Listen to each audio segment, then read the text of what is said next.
Le informo más ampliamente de lo que ya más temprano le dijimos sobre esta condena en relación a funcionarios, exfuncionarios de Pemex. La Fiscalía Especializada en Materia de Delincuencia Organizada, FEMDO, obtuvo sentencias condenatorias que van de los 12 a más de 31 años de prisión en contra de 5 exfuncionarios de la Dirección de Salvaguarda Estratégica de Petróleos Mexicanos y colaboradores del general brigadier Eduardo León Trawitz, quien se encuentra sujeto a proceso de extradición en Canadá.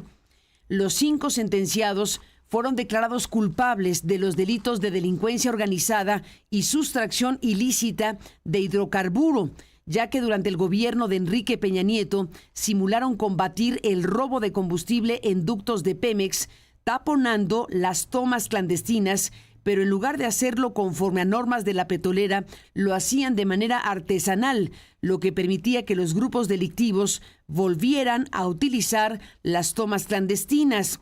Un juez federal con sede en Almoloya de Juárez determinó que los 5 coacusados de Eduardo León Trawitz colaboraron en el robo de 2.194 millones de litros de hidrocarburos entre enero de 2015 y agosto de 2016, lo que generó un daño patrimonial de más de 25,000 millones de pesos.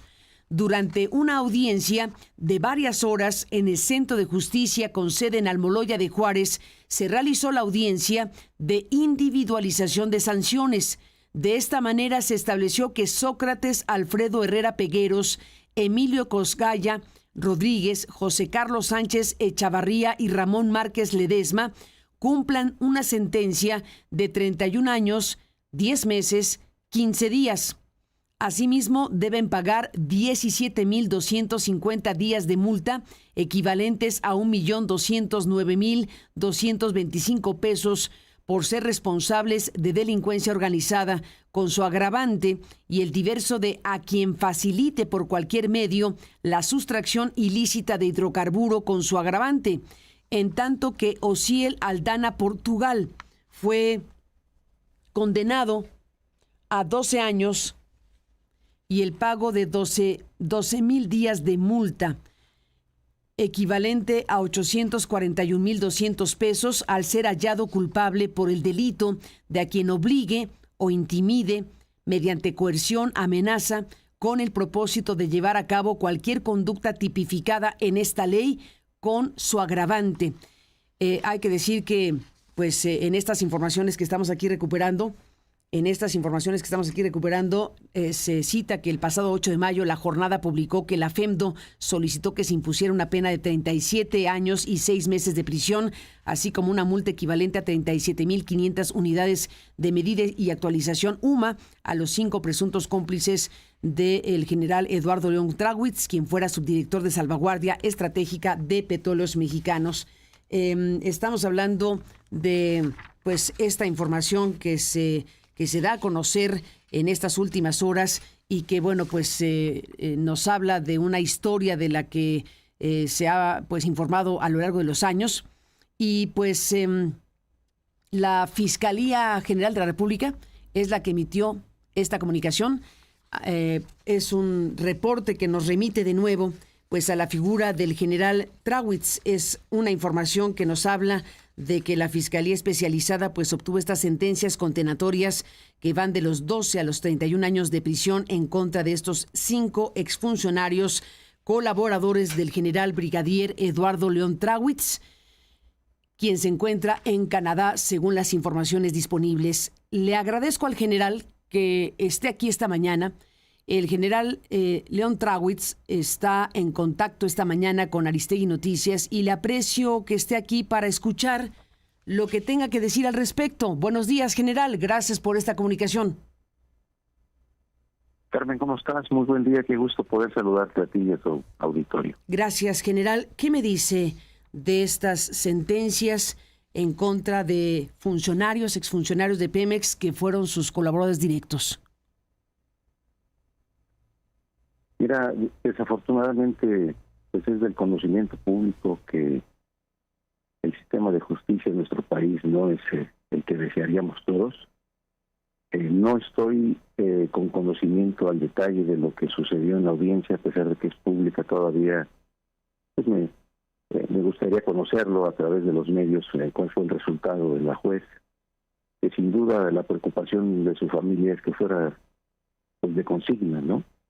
Como fue el juez Seferín en su momento, que sin pruebas, sin fundamento, consignó a mis hermanos de armas siendo inocentes. Es triste escuchar que la pena se haya aplicado, pues la esperanza es apelarla y poder mostrar la inocencia en otra instancia ante un tribunal colegiado. Pero lo que te puedo decir, Carmen, es que de buena fuente me enteré porque pues colaboradores en Pemex, amigos que saben de nuestra inocencia, me comentan de las presiones que ejerció la fiscal Reina Isabel desde un principio para que incriminaran a mis compañeros de armas, siendo inocentes, repito, al grado que inclusive estos fiscales citaban a los testigos, a los que pudieron asistir, porque unos no asistieron, como el capitán Merlín se negó a ser parte de la farsa y de la pira ante mis hermanos de armas, repito, y los citaban en Toluca para legitimarlos y que pudieran declarar todos de la misma manera en contra de ellos en el altiplano, en este juicio, que a todas luces se veía que iba a suceder así. Entonces, también por eso expreso públicamente que esto es una tragedia, porque ellos son inocentes, no hubo ninguna prueba. Inclusive hay testimonios de que los testigos principales en el juicio declararon lo contrario, inclusive acusaron que la fiscal del caso había desvirtuado los dichos y ella había creado una historia falsa de robo de hidrocarburos. Entonces, pues es preocupante. Vamos a esperar a ver qué sucede en otra instancia, Carmen, a la brevedad, espero. Bueno, a ver, se hizo una investigación general de muchos años.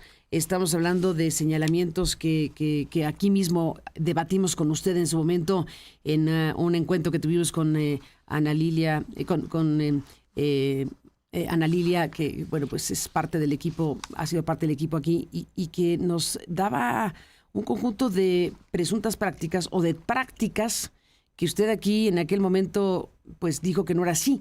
Se ha dicho que, a ver, los 5 sentenciados declarados culpables fueron acusados de delitos de delincuencia organizada y sustracción ilícita de hidrocarburo. Detengámonos de nuevo en esta parte donde se acusa de que simularon combatir el robo de combustible en ductos de Pemex y que taponaban las tomas clandestinas. Lo recupera muy bien La Jornada en su texto que estaba yo mencionando en ese momento. Taponaban las tomas clandestinas, pero en lugar de hacerlo conforme a las normas de la petrolera, lo hacían de manera artesanal, y entonces eso permitía que los delincuentes volvieran a las tomas clandestinas, volvieran a usar las tomas clandestinas. Deténgase, general, en esto de nuevo, porque es parte de lo que se está recordando y remarcando como las conductas que se le atribuyen a las personas que fueron condenadas. Sí, Carmen, si me lo permites, quiero reiterar que somos inocentes.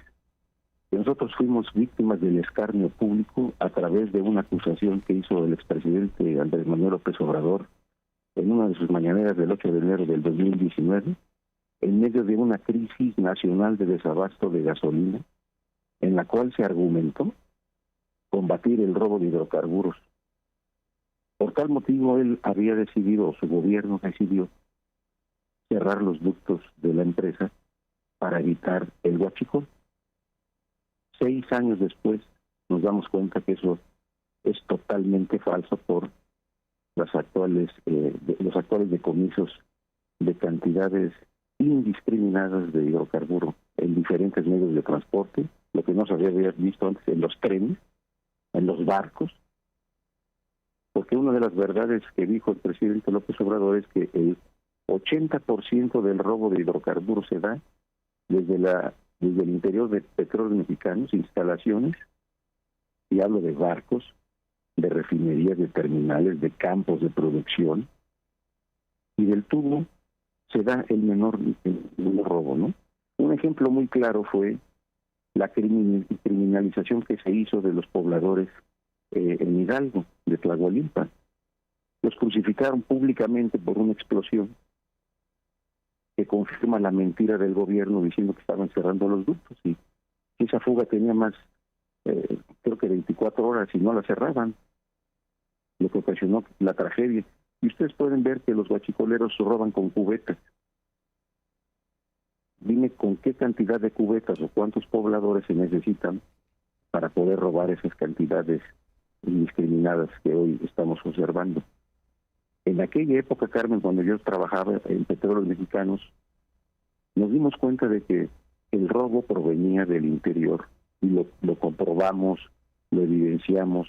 Hubo operativos en Salamanca, se detuvieron a trabajadores de la empresa, se consignaron, se informó a los directivos, y los directivos a su vez informaron a las autoridades federales de que había robos en puertos, en trenes, y nunca actuaron, Carmen. Entonces, ante la desesperación de que seguían acusando mediáticamente, y algunos funcionarios de la empresa que desconocían el fenómeno en detalle, que el robo se daba en ductos, y ante una crisis que vivimos al interior de la empresa por la falta de pagos a proveedores de servicios, en donde nos quedamos sin vehículos para patrullar por este problema, en el cual intervino la Auditoría Superior de la Federación, uno de mis colaboradores me dice: hay que aplicar el sentido común.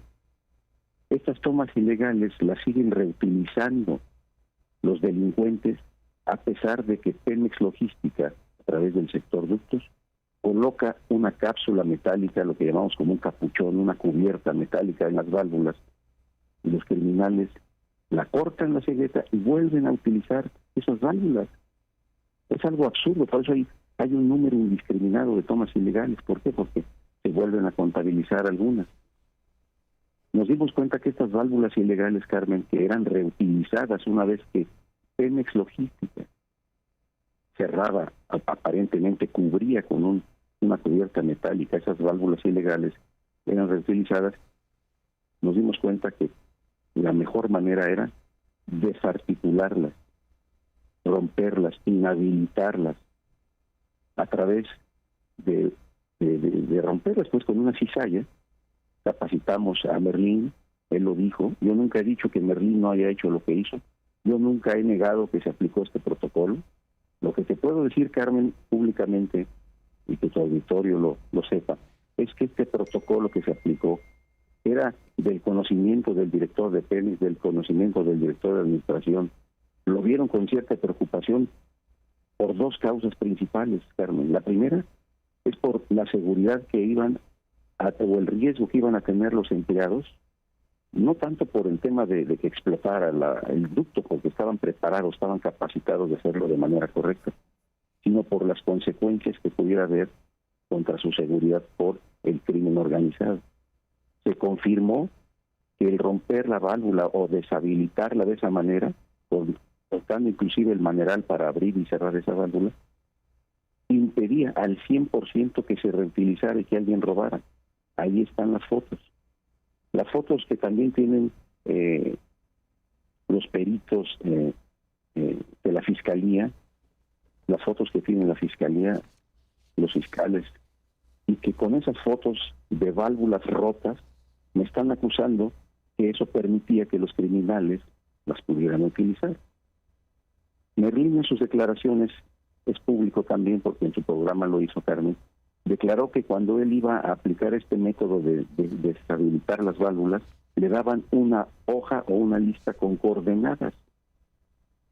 Y es cierto, Carmen, esa lista de coordenadas correspondía a la relación de esas válvulas que Pemex Logística tenía pendientes por inhabilitar o destruir o cerrar o clausurar temporalmente, y que estaban obviamente pendientes por hacerlo. Pero como eran tantas válvulas, Carmen, ellos tienen unas cuantas cuadrillas.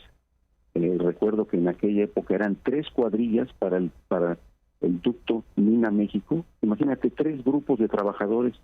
Las cuadrillas eran de entre 5 y 6 colaboradores de ductos. Nunca iban a terminar de cerrar tantas válvulas o de inhabilitarlas.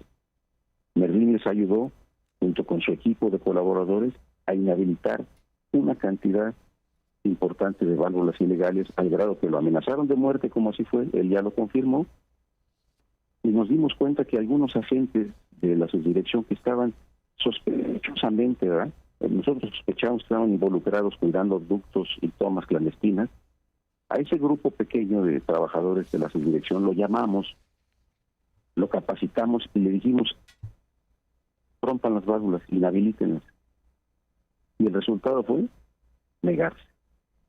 No lo hicieron, argumentando que no era su trabajo, que para eso no se les contrató, contra nuestra sorpresa, pero la sospecha se confirma, Carmen.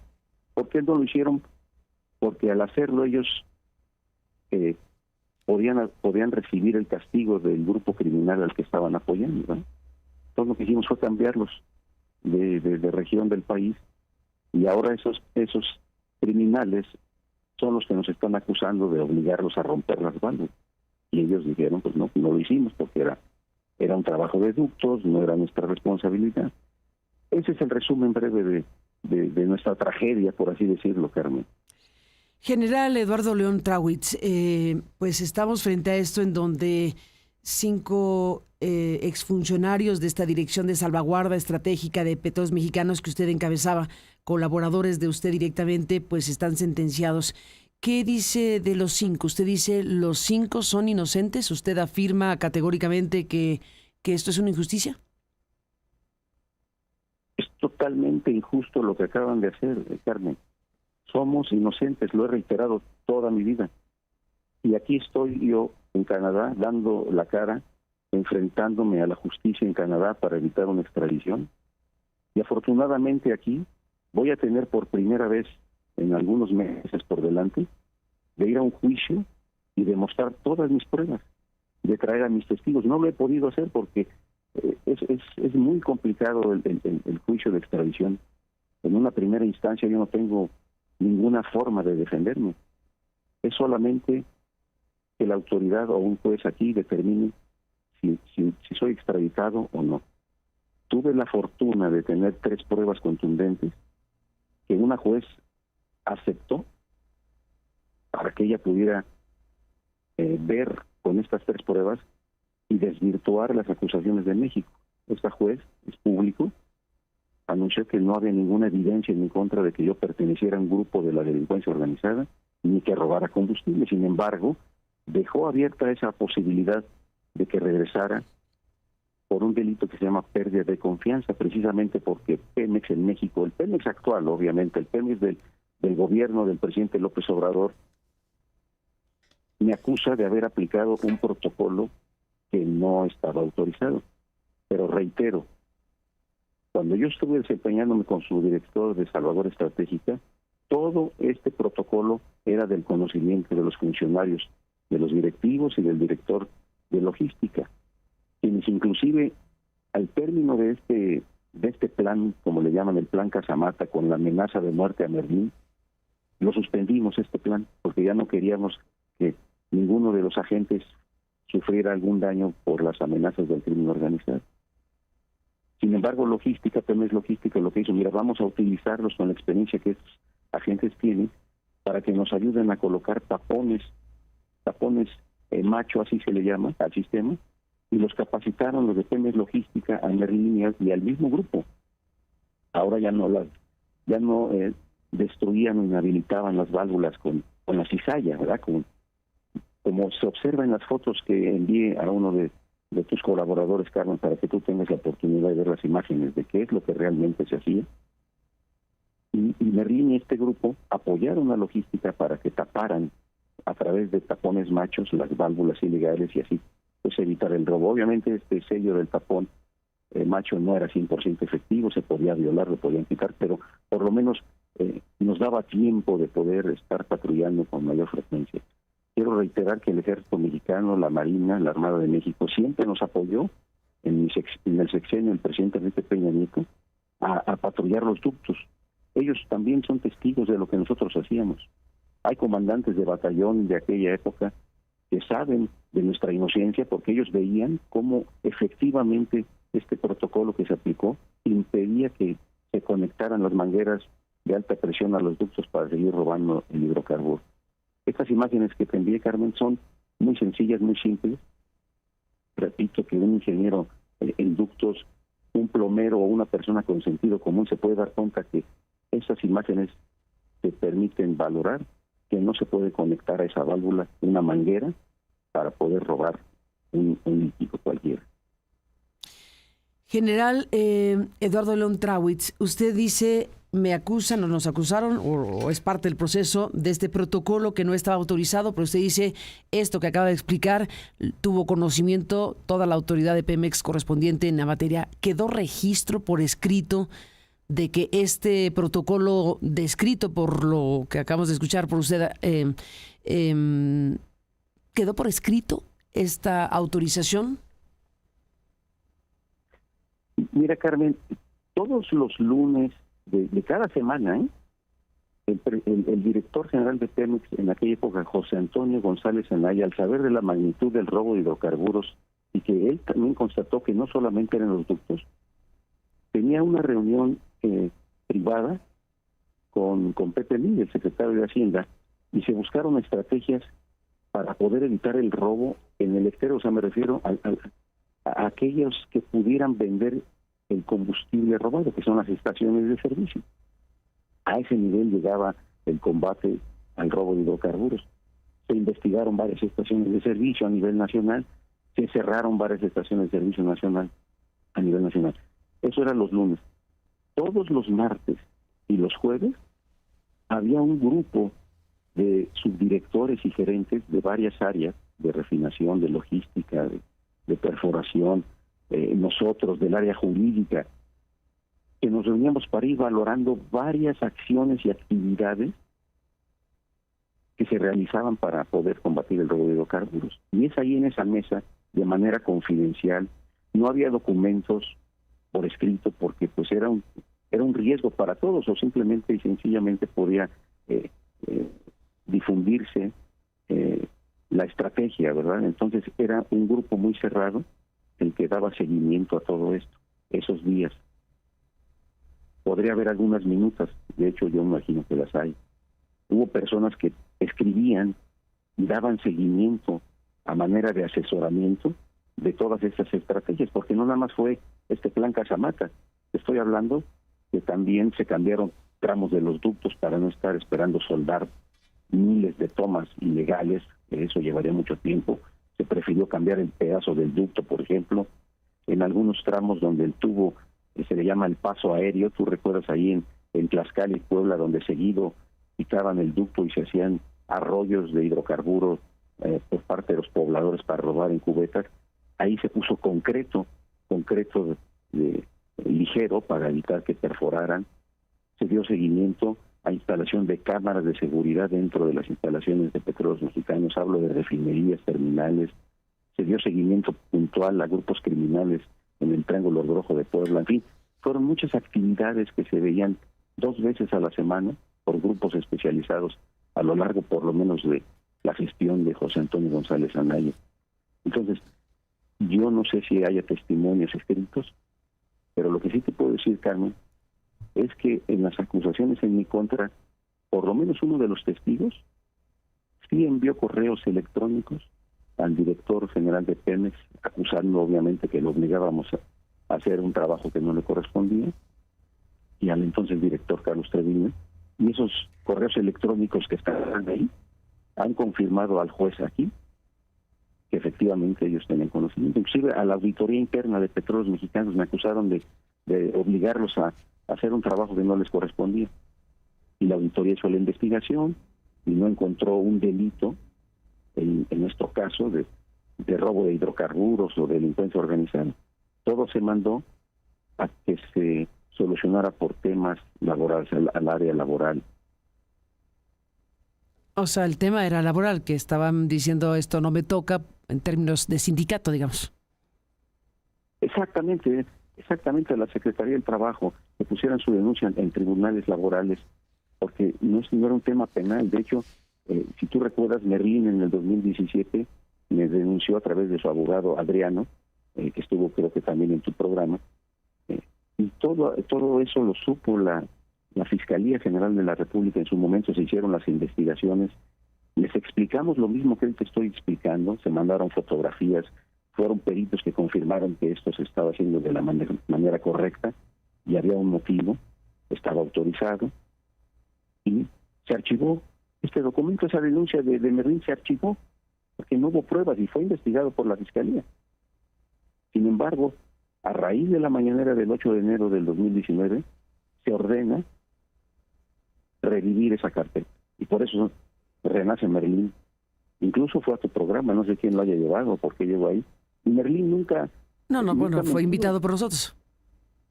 No, sí, pero a donde quiero llegar es de que él no ha mentido, ha dicho la verdad. Él nunca ha dicho que yo robara, o él nunca ha dicho que yo fui miembro de un grupo de la delincuencia organizada. Él ha dicho siempre que hacía un trabajo que no le correspondía.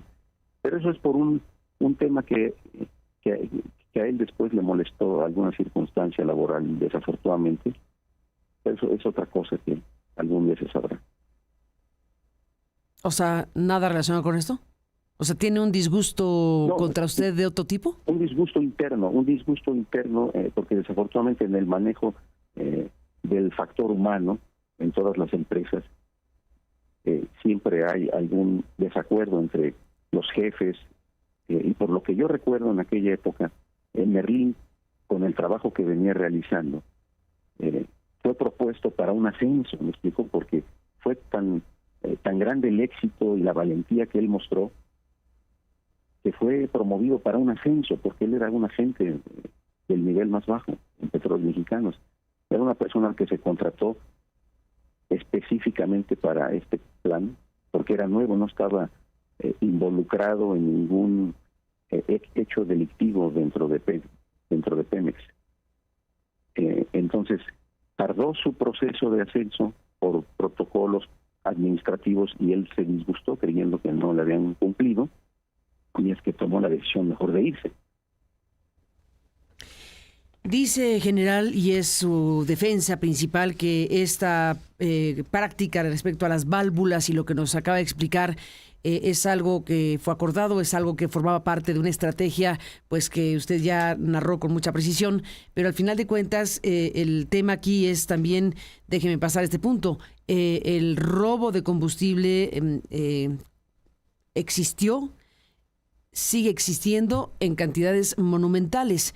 Si no fue el robo de combustible en colusión con funcionarios de la dirección que usted encabezaba, como usted afirma, entonces, ¿cómo es que sí se robaba el combustible en el tiempo de Peña Nieto con la colaboración de quién? Porque al final usted ha hecho una narración importante y deja usted abierta, pues desde luego, la posibilidad de que pueda precisar más, porque al final, ¿por qué se puede robar de esta manera y en estas dimensiones en México el combustible? Pues la respuesta es muy simple, Carmen. Se puede robar por corrupción, porque hay negligencia, porque hay complicidad de funcionarios en todos los niveles de gobierno, incluyendo Petróleos Mexicanos. Cuando yo estuve en Petróleos Mexicanos, denunciamos a través de Pemex, porque yo no podía denunciar directamente, Carmen. Eso es algo muy importante que ojalá pudiera quedar contigo, con tu audiencia. Yo era un empleado de una empresa y yo tenía protocolos para realizar denuncias. A ver, ¿cómo es esto? Que usted era, deje un segundo, era empleado de una empresa, a ver, ¿cómo es esto? Sí, mira, cuando yo formo parte de Petróleos Mexicanos, yo tuve que ausentarme de mis funciones como militar a través de una licencia especial sin goce de haberes. Eso es del conocimiento público. Yo no tenía ninguna relación con el ejército y yo me desempeñé de acuerdo a las normas que mi contrato laboral me autorizaba.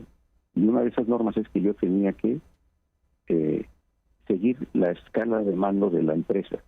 Yo tenía que informar a mis superiores y así mis superiores... ¿La empresa Pemex? Pemex, sí, Pemex. Entonces cualquier denuncia que nosotros hacíamos era a través de Pemex, de tal suerte que precisamente el área jurídica de Pemex es la que realizaba cualquier denuncia en contra de la compañía petrolera, cualquier daño patrimonial en contra de la empresa. A donde quiero llegar, Carmen, es de que internamente nosotros sabíamos, ¿sí?, excediendo inclusive mis funciones, porque mis funciones en la empresa solamente eran vigilar los ductos de Petróleos Mexicanos del Sistema Nacional de Ductos en coordinación con el Ejército Mexicano y aproximadamente 2,000 agentes que había en esa época. Esas eran mis únicas funciones. Yo nunca vigilé instalaciones de Pemex, nunca vigilé refinerías, nunca vigilé barcos, nunca vigilé terminales de almacenamiento, porque esas no eran mis funciones, esas eran funciones del sindicato. Sin embargo, cuando varios funcionarios de Pemex a nivel nacional se dieron cuenta que en la subdirección estábamos haciendo quizá por primera vez algo para evitar el robo de hidrocarburos, porque te repito, este plan Casamata o inhabilitar las válvulas no fue lo único que hicimos. De hecho, creo yo que fue lo que menos hicimos, Carmen. Se hicieron muchas cosas más. Hubo trabajo de inteligencia, se mapearon los grupos delictivos en varias zonas del país. Esto permitió la confianza y varios trabajadores de la empresa se acercaron conmigo para decirme qué pasaba realmente, cómo se estaban robando el combustible en varios lados, refinerías, terminales, barcos. Y este gran robo se da, Carmen, como lo saben los directivos de Pemex en su época, y yo pienso que también los actuales, a través de alterar los sistemas de medición. Todo se tiene que medir, cuánto entra, cuánto sale, pero pues los sistemas no sirven, Carmen. Están rotos, están descompuestos intencionalmente. En aquella época fuimos a, más o menos en el 2013, el entonces director Emilio Lozoya, que fue a hacer una supervisión a Tampico, Altamira, donde un tanque se incendió. Uno de los funcionarios de la empresa se acercó conmigo, muy preocupado, y me dijo: general, el crimen organizado ya ingresó aquí a las instalaciones de Pemex, ya tienen el control. Lo informamos a las autoridades a través de Pemex, se hicieron investigaciones, pero cuando llegan las autoridades a investigar, todos callan, Carmen. Están amenazados los trabajadores al interior de la empresa, están amenazados. Y hay informes públicos, notas periodísticas de muchos trabajadores de Pemex que han sido asesinados. Está el caso muy conocido de 2 servidores de la refinería de Salamanca que fueron asesinados por denunciar cómo se daba el robo en alta escala allí en esa refinería, que era a través de los trenes.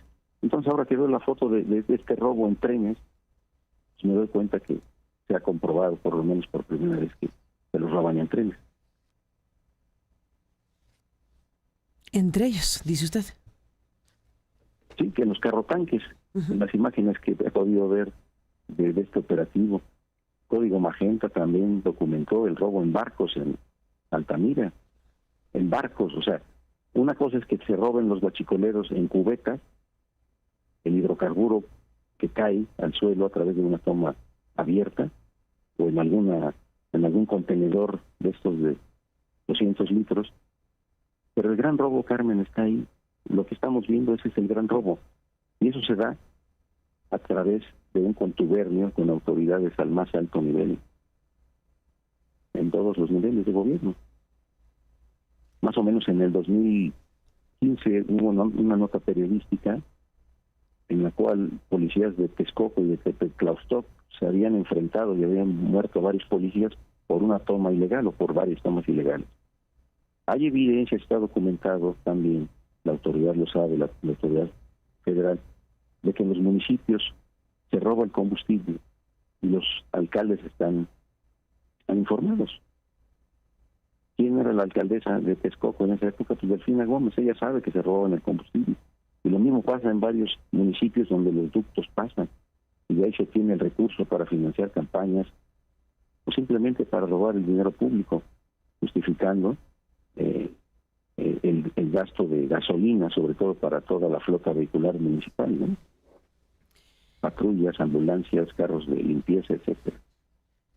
General Trawitz, déjeme detener en una parte de la historia, de su historia, que tiene que ver con su cercanía en su momento con el entonces presidente Enrique Peña Nieto. Usted fue parte de su estructura de de protección, de seguridad, si yo no me equivoco, cuando fue gobernador del Estado de México, fue Enrique Peña Nieto quien lo invitó directamente a usted para que tomara la licencia militar y se empleara, digámoslo así, como funcionario dentro de Pemex. ¿Fue directamente Peña Nieto quien lo invitó? No, Carmen. El presidente Enrique Peña Nieto jamás me invitó a que yo fuera a Petróleos Mexicanos. ¿Cómo llegó usted ahí? ¿Estoy en lo correcto respecto a su cercanía con Peña Nieto cuando fue gobernador? Sí, claro. O sea, es público, es del conocimiento público que yo también, a través de una licencia especial sin goce de haberes, alejado de toda actividad del ejército, colaboré del gobierno del Estado de México en la ayudantía del gobernador en un acto institucional, Carmen, como servidor público, y me siento muy honrado de haberme desempeñado, porque todo el trabajo que hicimos mis colaboradores y yo, pues fue muy bueno, tuvimos éxito. El presidente fue electo a través de un proceso, una campaña en la cual, tú sabes, la seguridad a nivel nacional también no era la mejor, y pues coordinamos también la seguridad de la campaña presidencial con mucho éxito. Al final, en la decisión que él tomó, me preguntó en alguna ocasión, ya siendo general, ¿usted está listo para quedarse a ser jefe de Estado Mayor presidencial o no? Le dijo, sí. Y si usted no es jefe de Estado Mayor, ¿a dónde se quisiera ir? Le digo, pues mi ilusión de toda la vida ha sido ser director del Heroico Colegio Militar. Perfecto. Pues sucedió lo que sucedió. El señor Miranda fue el jefe de Estado Mayor, y a mí me llama mi gran secretario, ya sin fuegos, pues precisamente para comentarme acerca de este posible cargo como director del Heroico Colegio Militar, en donde Miguel Cienfuegos me pide muy atentamente. Yo quedo con mucha sorpresa, ¿no?, por la atención que él tuvo de no aceptar esta comisión como director del Heroico Colegio Militar por mi juventud, porque yo acababa de ascender de coronel a general, y él consideraba, habiendo sido director del Heroico Colegio Militar, que se requería cierta madurez en el grado, cierta experiencia, a lo cual yo accedí, y le dijo, pues busca otra opción, ¿verdad? La opción de irme a Pemex, Carmen, realmente la tomé porque en ese grupo de personas que me apoyaron para darle la seguridad al presidente Enrique Peña Nieto durante su campaña, había varios militares que también participaron, y marinos, un grupo de 50 personas que tuvieron la ilusión de que yo fuera jefe de Estado Mayor presidencial. No sucedió así y quedaron en el limbo. Entonces, uno de mis colaboradores me comentó, pues, ¿por qué no nos vamos a Pemex? Ellos pueden acompañarte y poder estar pues más tiempo contigo. No lo vi mal, no sabía ni qué era la gerencia en aquella época de Ciudad Física, y es así como yo llego solicitándole a mi gran secretario que en lugar de irme de director al Colegio Militar, me vaya de gerente a Pemex. Aparte, en aquella época, Carmen, pues lo comento, yo había perdido a mi señora esposa, yo fui viudo en esa época y quería tener más tiempo con mis hijos. Esa fue la decisión más importante que me llevó a Pemex. ¿Quién lo invitó específicamente? ¿Perdón? ¿Cómo fue invitado específicamente? ¿Quién lo invitó a Pemex? No, fue una designación, Carmen. La gerencia de servicios de seguridad física, y hoy creo que la subdirección también, es una designación que hace el secretario de la Defensa Nacional, en donde él pone a un militar de su confianza para poder coordinar la seguridad de la empresa con las actividades del ejército, porque hay un vínculo muy... Fue designación del secretario de la Defensa. Seguridad. Sí, el secretario de la Defensa Nacional, exactamente. No me quedó claro, pero ya quedó claro esta parte. Entonces estamos frente a una circunstancia general, Eduardo León Trawitz, que en este momento pues está destacando en toda la prensa mexicana. Es una de las noticias principales, obviamente, que la Fiscalía General de la República pues obtuvo esta sentencia, digamos, estas pues condenas. Usted dice se van a apelar. Usted afirma que los 5 funcionarios de la Dirección de Salvaguarda Estratégica de Pemex que colaboraron con usted son inocentes. Usted mismo alega la inocencia. Déjeme preguntarle, de las personas que tuvieron conocimiento de ese protocolo, del que se le acusa se utilizó y que no está autorizado. Usted dice tan estaba autorizado que se hacían estas reuniones, no hay, bueno, lo que usted explicó, pero aquí el punto es, en este proceso judicial fueron llamados a declarar el entonces secretario de Pemex, fue llamado a declarar el entonces secretario de Hacienda, fueron llamados a declarar las personas que usted acaba de citar aquí. No tengo conocimiento, Carmen, no. Hasta donde yo sé, no. De hecho, el director Carlos Treviño también tuvo que irse a Estados Unidos porque, si tú recuerdas, el director Carlos Treviño fue el primer funcionario del gobierno del presidente López Obrador que anticipó el desabasto de gasolina. Cuando estaba todavía en funciones el gobierno del presidente Peña, al finalizar su sexenio, Rocío Nale y otros funcionarios que iban a ingresar a la nueva administración le exigieron al director Treviño que cancelara los contratos de importación de gasolinas a Estados Unidos. Hay una nota de Maldonado que lo anticipa, y eso es público. Él denunció que lo estaban instruyendo que cancelara los contratos, y él le respondió que no lo iba a hacer hasta que ellos tomaran el control de la empresa. Algo que sucedió, pues por eso fue el desabasto de gasolina, porque no se importó la gasolina oportunamente de Estados Unidos por esta instrucción que según ellos dijeron que venía del presidente López Obrador, algo que realmente no creo que haya sucedido. ¿Usted no cree que dijo eso López Obrador? No, pues habría que porque él lo ha negado siempre, ¿no? Pero hay que preguntarle a Rocío Nale, que es la que estuvo en esa reunión con Carlos Treviño, también Oropesa estuvo en esa reunión. Y valdría la pena citar, Carmen, que yo en la transición me reuní con Rocío Nale, confiando en la nueva administración, fui a su oficina de transición ahí en Reforma, y le llevé muchísima información a Rocío Nale, creyendo que iba a poder terminar con el robo de hidrocarburos. Todo esto que platicamos brevemente, de esas reuniones que hacíamos los martes y miércoles, de dónde robaban, cómo robaban, de que alteraban los sistemas, los balances, toda esa información con documentos se las llevé a Rocío Nale, pero pues nunca hicieron nada. Yo creo que se quedaron con esa información para poder hacer lo que pasa ahora, ¿no? ¿Cómo? ¿Que se quedaron con la información para hacer lo que pasa ahora, para robar?